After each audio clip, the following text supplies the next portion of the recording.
Hello students, CAG online classes में आपका बहुत बहुत स्वागत है। आज आपकी क्लासेस में बीकॉम सेकेंड ईयर स्टूडेंट्स के लिए जो इनकम टैक्स में इनकम फ्रॉम सैलरी हेड हमने आपको पिछली क्लासेस में बताया। स्टूडेंट्स, आप पिछली क्लासेस में अब तक हाउस फैसिलिटीज का वैल्यूएशन विद होटल फैसिलिटीज का जो वैल्यूएशन था वो आपने किया। आज की क्लास में हम उसका एक न्यूमेरिकल फ्रेमवर्क्स आपको समझाएंगे ताकि आपको वो बहुत ही अच्छे ढंग से समझ में आए। तो चलिए हमारे साथ एक क्वेश्चन कॉपी कीजिए। स्टूडेंट, एक क्वेश्चन कॉपी कीजिए। लिखेंगे आप, mister x provides the following information regarding his income from salary for 2020 and 21। ठीक है, क्या है आप नोट कीजिए। Basic salary 10,000 per month, dearness पे 1,000 per month, city compulsory allowance 1,000 per month। साथ में स्टूडेंट्स ये साथ में सिटी कंपल्सरी अलाउंस के साथ में ये क्या बातें हैं, चलें। बोनस, इनको जो है इनका एम्प्लॉयर बोनस देता है। बोनस 10,000 पर एनम है। इन्होंने कमीशन भी 10,000 पाया हुआ है। Employer of mister x provides rent free house and Mr. and employer is also owned the house of rupees house and furniture cost 1 lakh, also given with house facility। If population less than 10 lakh and population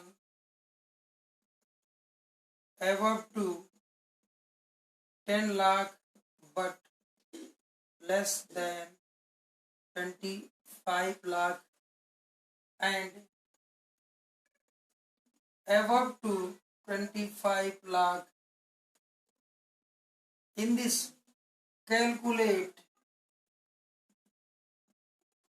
taxable salary in all cases and find the value of house facility and find the value of house facility। Students, यहाँ इस practical question में आप देखेंगे कि house facilities की value different. तो students चलिए देखा जाए कि इस सैलरी हेड में कैसे इसकी वैल्यू काउंट होती है और साथ ही साथ हाउस फैसिलिटीज की वैल्यू कैसे फाइंड होती है। चले देखते हैं। आप यहां लिखेंगे calculation of taxable income from salary of Mr. X for the assessment year 2020 and 21। ये आपकी सैलरी है, ये आपकी सैलरी को काउंट की जाएगी। तो स्टूडेंट्स, सबसे पहले जो हमने आपको बताया हुआ है कि जो बेसिकली जो सबसे पहले फुली टैक्सेबल पार्ट्स है, आप उसे यहाँ लिख लेंगे, आप यहाँ लिख लेंगे। चले देखते हैं। बेसिक सैलरी यानी बेसिक सैलरी 10,000 इंटू 12 यानी 1,20,000। डेयरनेस पे 1,000 इंटू 12 यानी कि 12,000। City compulsory allowance CCA fully taxable होता है 1,000 इंटू 12 यानी कि 12,000। बोनस भी फुली टैक्सेबल होता है 10,000। कमीशन भी फुली टैक्सेबल होता है 10,000। Employ of mister X provides rent free house. Students, हम ये जो आपके इंफॉर्मेशन थे यहाँ तक, कमीशन तक, ये अब मिटा देते हैं क्योंकि यहाँ तक की इंफॉर्मेशन को हमने यहाँ काउंट कर लिया। बेसिकली स्टूडेंट्स, हमें आज की क्लास में जो आपको बताना है, आज की क्लास में आपको जो हमें समझाना है वो ये है कि रेंट फ्री हाउस की वैल्यू कैसे काउंट की जाएगी, रेंट फ्री हाउस की वैल्यू काउंट कैसे की। देखो स्टूडेंट्स, जब भी आप क्वेश्चन को सॉल्व कीजिए तो सबसे पहला आप ये देखें ना कि इम्प्लॉई गवर्नमेंट का है कि इम्प्लॉई नॉन गवर्नमेंट का है। तो आप पाएंगे कि ये इम्प्लॉई नॉन गवर्नमेंट का है, ये इम्प्लॉई नॉन गवर्नमेंट का है। तो सही चीज स्टूडेंट्स।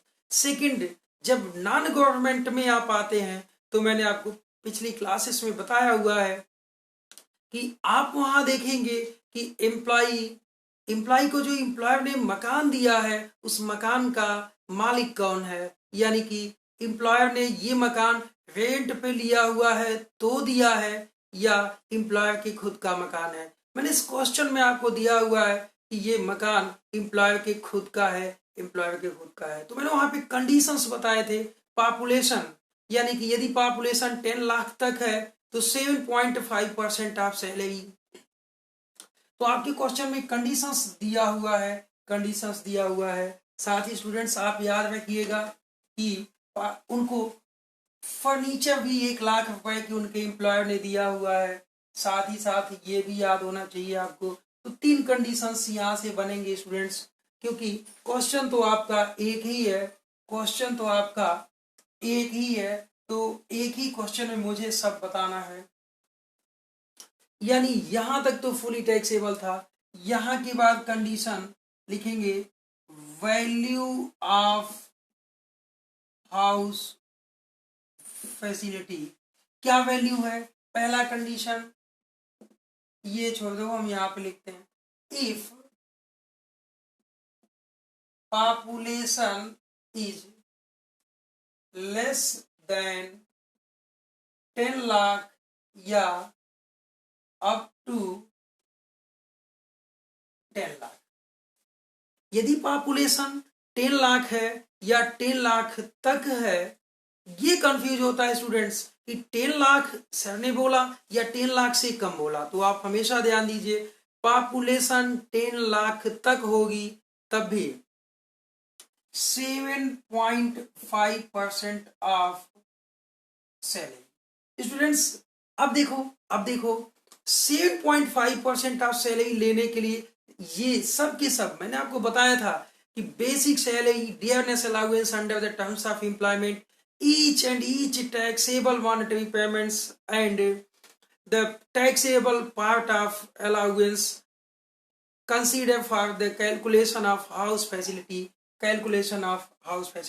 तो ये देखो सब के सब कंसिडर किए जाएंगे, क्योंकि dearness allowance under the terms of employment है, यानी कि 1,20,000 प्लस 20, 20 12 32, 32 42, 10 52, 10 62, यानी 1,62,000 का 7.5%, यानी कि 1,62,000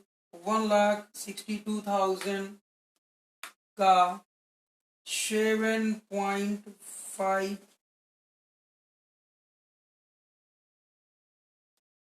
1,62,000 into 7.5 divided by 100, students 12,150, 12,150, यानी कि 12,150, आई इसमें आप ऐड कर लेंगे 10% cost of furniture and fittings. तो 1 लाख की आपने फर्नीचर मिली हुई है, इसका 10% 10,000, यानी कि 22,150 लेस। स्टूडेंट्स मैंने बताया था कि यदि रिकवर फ्रॉम एम्प्लॉय कुछ है तो आप लेस कर लें, यहाँ नहीं है, यानी कि 22,150 आपके मकान के वैल्यू होंगे जो एम्प्लॉयर ने फैसिलिटीज दी हुई है। ये फर्स्ट कंडीशन था, ये फर्स्ट कंडीशन था 22,150। ठीक है स्टूडेंट्स, हम इसको मिटाएंगे क्योंकि आपको सेकंड कंडीशंस भी मुझे समझाना है, सेकंड कंडीशंस भी मुझे समझाना है। तो चले देखते हैं सेकंड कंडीशन के लिए क्या होगा। सेकंड कंडीशन के लिए ये सब चीजें तो सेकंड कंडीशन के लिए क्या की जाएंगी, तो चले देखते हैं सेकंड कंडीशन के लिए क्या की जाएंगी। स्टूडेंट्स लिखेंगे if population is excess to 10 lakh but up to 25 lakh, यदि पॉपुलेशन 10 लाख है या पॉपुलेशन 10 लाख से ज्यादा है, 10 लाख से ज्यादा है और पॉपुलेशन 25 लाख तक है या 25 लाख से कम है, तो 10% ऑफ सैलरी, यानी कि value of unfurnished house 10% of salary. Salary तो आपने काउंट किया हुआ था कि क्या काउंट किया था, सैलरी आप काउंट किए थे 1,20,000 प्लस 32 44 1,54,000। स्टूडेंट्स पहले वाले क्वेश्चन में 1,62,000 काउंट कर लिया था, तो आप यहाँ पे 8,000 काउंट कर लें। ठीक है, तो 1,62,000 का 10% आपको मालूम है कि 16,200 रुपए होगा, 16,200 रुपए होगा, यानी कि ऐड कर ले यहाँ 10% कास्ट ऑफ फर्नीचर, आपको 1 लाख की फर्नीचर दी हुई है, इसका 10% अभी अभी आपने काउंट किया था 10,000, यानी कि 26,200, ये सेकंड केस में आ जाएगा, यानी कि value of house facility 26,200 second case में आ जाएगा। स्टूडेंट सेकंड केस में जब पॉपुलेशन 10 लाख से ज्यादा थी लेकिन पॉपुलेशन 25 लाख तक थी, तो 10% ऑफ सैलरी लेंगे और सैलरी में क्या कंसिडर किया जाएगा ये मैंने बहुत अच्छे ढंग से आपको बताया हुआ है। चले नेक्स्ट थर्ड केस स्टूडेंट्स, यदि पॉपुलेशन 25 लाख यानी कि पॉपुलेशन 25 लाख से ज्यादा है तो क्या केस बनेंगे, सेम क्वेश्चन में स्टूडेंट, ये सेम क्वेश्चन है, बाकी सब चीजें सेम होंगी, कंडीशन थर्ड होगा जब पॉपुलेशन 25 लाख से ज्यादा हो, यानी लिखेंगे आप when population is higher than 25 lakh. It mean सीधे है student 25% of salary, sorry 15% of salary. यदि पॉपुलेशन 25 लाख से ज्यादा है तो वेतन का 15% अनफर्निश्ड हाउस की वैल्यू होगी। कौन सा वेतन सर? ये वेतन जो अभी आपने लिखा है सब के सब काउंट किए जाएंगे, यानी कि basic salary, dearness allowance under the terms of employment, total taxable allowance and the each monetary payments which are taxable and dearness allowance under the terms of employment.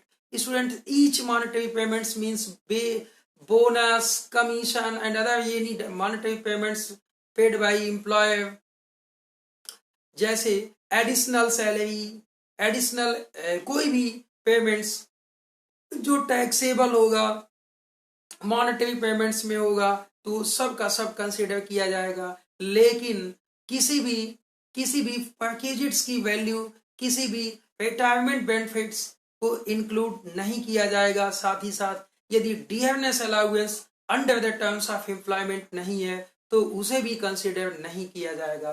तो चले देखें, यहाँ तो सबकी सब है, यानी कि कितनी, वही 1,62,000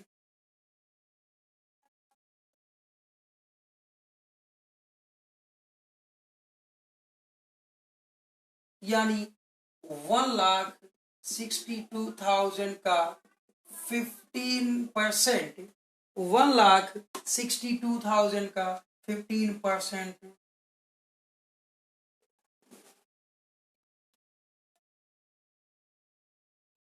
यानी कि 24,300। वैसे भी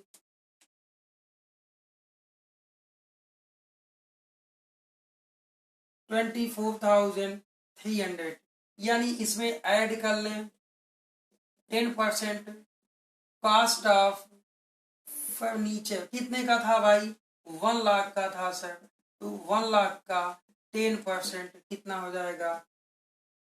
10,000, यानी कि ये value of furnished house 34,300। Students, तीनों केसेस के बाद ये जो आएगा आपका, ये ग्रास सैलरी आएगा, यानी कि 1,96,300।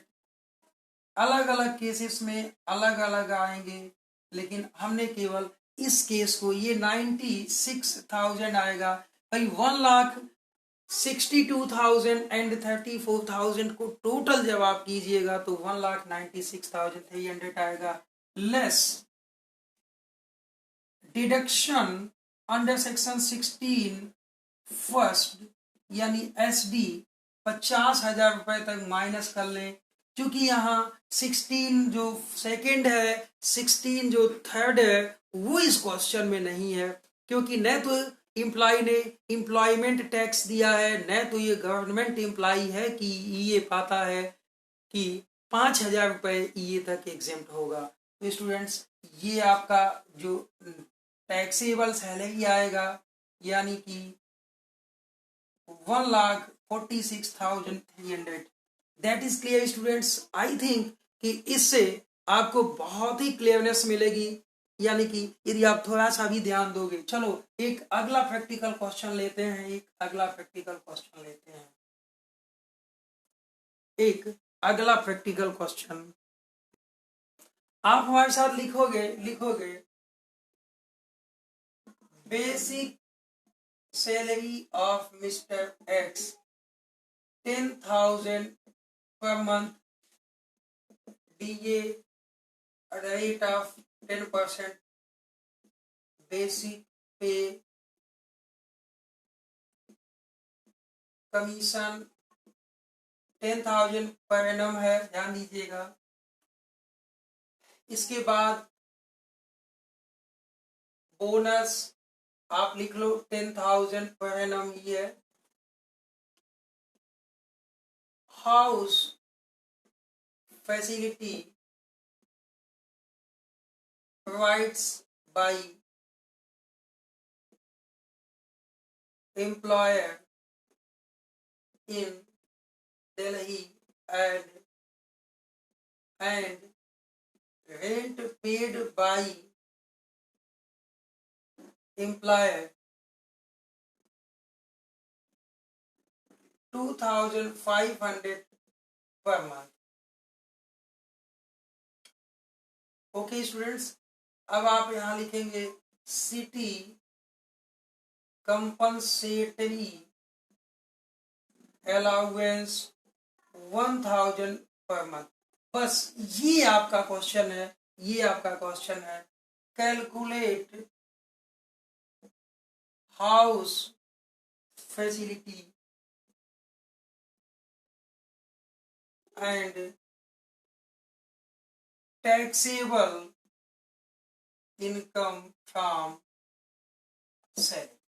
स्टूडेंट्स, बहुत ही बढ़िया क्वेश्चन है। आप इस क्वेश्चन को कॉपी कर लें, आप इस क्वेश्चन को कॉपी कर लें तो आप पाएंगे, यदि ये क्वेश्चन आपने कॉपी कर लिया हो तो हम इस क्वेश्चन को सॉल्व करते हैं, इस क्वेश्चन को सॉल्व करते हैं। चले देखते हैं कैसे सॉल्व होगा। लिखेंगे आप यहाँ calculation of taxable income from, कहाँ से स्टूडेंट, सैलरी। यानी ये जो टैक्सेबल इनकम है ना, ये सैलरी से आप निकाल रहे हो। किसकी है भाई, जिसकी भी है। आप यहाँ लिखेंगे for the assessment year 2020 and 21। ये आप हमारे साथ कॉपी कर लें, ये आप कॉपी कर लें। आपको यहाँ बेसिकली हाउस फैसिलिटीज को मुझे बताना है, यानी कि इनकी जो बेसिक सैलरी है ना, ये देखो 10,000 पर मंथ है। 10,000 इंटू 12 यानी 1,20,000। डियरनेस अलाउंस, ध्यान दीजिएगा student, dearness allowance at the rate of 10% of basic salary है, ये तो 12,000 हो जाएगा। लेकिन जो लॉजिक है क्वेश्चन के पीछे वो ये है कि क्या dearness allowance under the terms of employment है कि नहीं है। तो स्टूडेंट्स, डियरनेस अलाउंस यहाँ under the terms of employment नहीं है, क्योंकि कई क्वेश्चन में नहीं कहा है कि ये डियरनेस पे है, न तो क्वेश्चन में कहा है कि under the terms of employment है, न तो कहीं क्वेश्चन में कहा है कि डीए कंक्लूड और इंक्लूड फॉर रिटायरमेंट बेनिफिट, और न तो कहीं डियरनेस पे वर्ड दिया है स्टूडेंट्स, न तो, यानी कि डीए यहाँ under the terms of employment नहीं है। लेकिन टैक्सेबल तो होगा। कमीशन फुली टैक्सेबल होता है 10,000।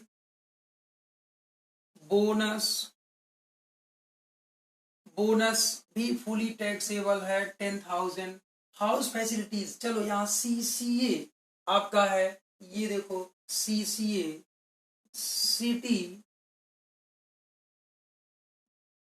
कंपनसेटरी अलाउंस दिया हुआ है 1,000 पर मंथ, यानी कि 12,000। बस यहाँ हमें हाउस की फैसिलिटीज निकालनी है, हाउस की फैसिलिटी निकालनी है। तो आप लिखेंगे कैलकुलेशन ऑफ हाउस फैसिलिटी। क्या है चले देखें। देखो मैंने कहा था 15% ऑफ सैलरी। जब भी क्वेश्चन आप ऐसे सॉल्व कीजिए हाउस फैसिलिटीज की वैल्यू को, तो आप सबसे पहला वहां देखिए कि मकान एम्प्लॉयर का है या उसने किराए पर लेके दिया है। यदि मकान एम्प्लॉयर का है तो आप लिखेंगे पॉपुलेशन, देखेंगे कि पॉपुलेशन कितनी होगी। यदि पॉपुलेशन यानी एम्प्लॉयर का मकान है तो पॉपुलेशन देखा जाएगा। यदि एम्प्लॉयर ने किराए पे लेके दिया है तो आपको पॉपुलेशन देखने की आवश्यकता नहीं है स्टूडेंट्स, पॉपुलेशन देखने की आवश्यकता नहीं है। यानी 15% of salary and actual rent paid by employer which ever is less, यानी कि actual rent paid by employer and 15% of salary, यानी कि स्टूडेंट्स 15% ऑफ सैलरी के लिए क्या लेंगे, आप क्या लेंगे, ये बहुत इंपॉर्टेंट है।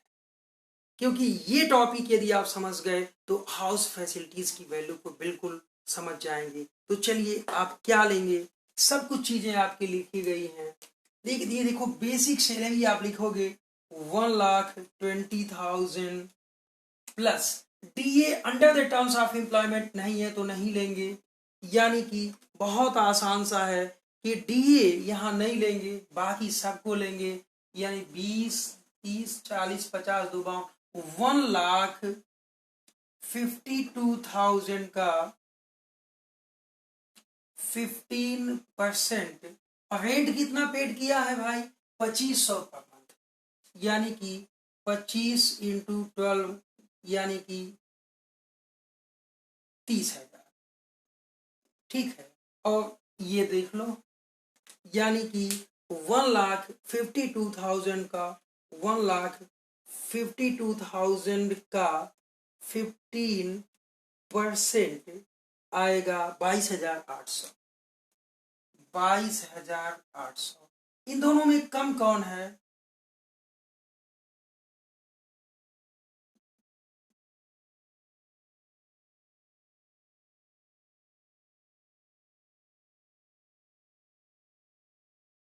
ठीक है, इन दोनों में कम कौन है स्टूडेंट्स, सर ये कम है, यानी ये हो जाएगा वैल्यू ऑफ अनफर्निश्ड हाउस 22,800, यानी 22,800 अनफर्निश्ड हाउस की वैल्यू आ जाएगी। यदि इसी में एम्प्लॉयर ने उसे furniture and fittings, electric fittings भी दिए हुए हैं तो उसका 10% कॉस्ट इंक्लूड हो जाएगा, लेकिन यहाँ क्वेश्चन में नहीं कहा है।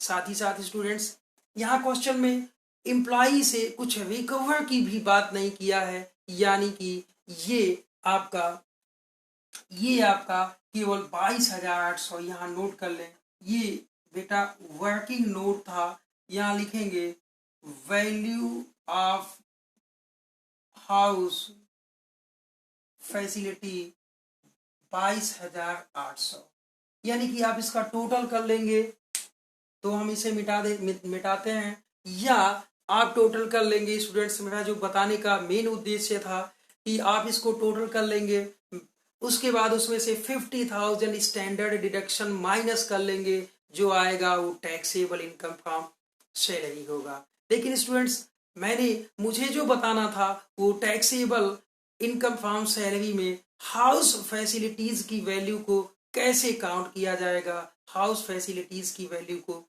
कैसे काउंट किया जाएगा। चलो देखें, मैंने अपनी पिछली क्लासेस में आपको गवर्नमेंट एम्प्लॉय के लिए बताया हुआ था, पिछली क्लासेस में गवर्नमेंट एम्प्लॉय के लिए। हाँ स्टूडेंट्स, अब देखो, आपके एम्प्लॉयर ने, या आप एक एम्प्लॉय हो, एक एम्प्लॉय है mister X transfer from Agra to Jaipur and employer of mister X provides accommodation in hotel, यानी कि उनके एम्प्लॉयर ने उन्हें होटल की फैसिलिटी दिया हुआ है, वो भी 20 डेज की। स्टूडेंट्स आपको मालूम है कि up to the 15 days hotel facility will be exempt, and if otherwise we compute the total days and how we calculate the value of hotel facility। तो ये थोड़ा सा ये जो टॉपिक है देखें, मैंने आपसे कहा था कि 24% of salary and actual bill paid by employee, यानी कि 24%। वो होटल में कितने दिन तक था, ये एक्चुअल बिल तो पेड किया 1000 पर डे के हिसाब से, 20 दिन का कितना हुआ सर? 20,000।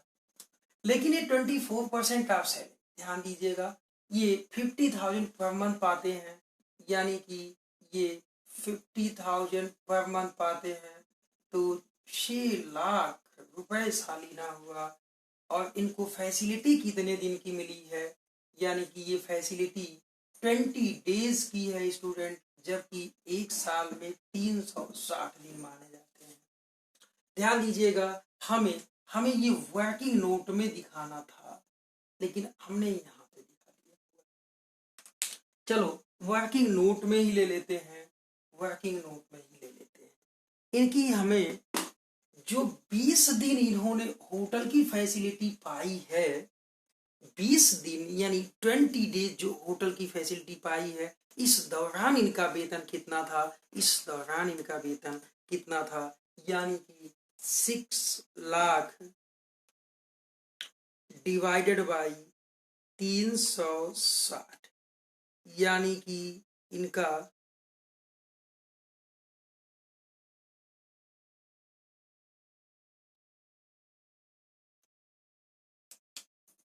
इस साल भर की सैलरी को क्यों ना ले लो यार, 3,60,000, बहुत आसान हो जाएगा।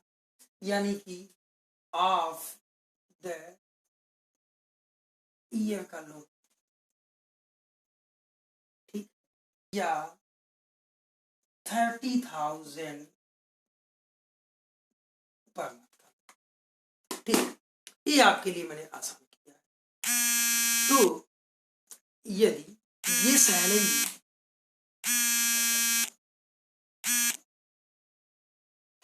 यदि ये सैलरी 30,000 पर मंथ है, तो हमें केवल 20 डेज की सैलरी देखनी है, 20 डेज की सैलरी देखनी है। तो चलो देखो, ये 3,60,000 पाता है 360 दिन का, तो 20 दिन का कितना होगा? ये कट गया, ये कट गया, यानी 1 2 3 बचा, या ये कट गया 1,000 इंटू 20, यानी कि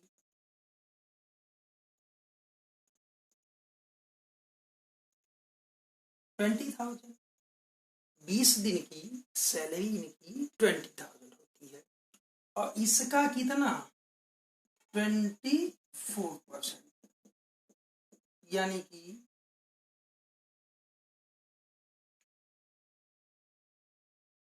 ये, ठीक है, ये 24%, यानी 4,800। ये मेरी बात आपको समझ में आई कि नहीं? नहीं आई? फिर से देखो स्टूडेंट, फिर से देखो आप,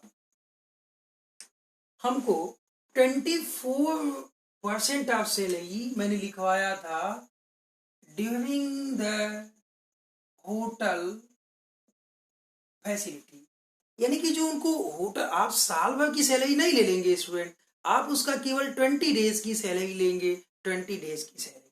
तो ये बताओ, 3,60,000 360 दिन का है, तो 20 दिन का कितना हुआ? ये कट गया, यानी कि ये आपका 20,000 20 दिन का हो गया। इसका 24%, ये यानी कि 4,800 हो जाएगा। इन दोनों में कम कौन है? यानी ये वर्किंग नोट आपके लिए बहुत इंपॉर्टेंट होगा। इन दोनों में कम कौन है? सर ये कम है, यानी कि 4,800 will be value of accommodation in hotel, ठीक है स्टूडेंट। तो स्टूडेंट्स, आज की आपकी इस क्लास में जो हाउस फैसिलिटीज के कंप्लीट सेंस थे, मैंने उनको समझाने की कोशिश किया। अगली क्लासेस में और भी जो प्रोजेक्ट्स हैं उनको देखा जाएगा। तो आज की क्लास के लिए बहुत बहुत धन्यवाद आपको, बहुत बहुत धन्यवाद।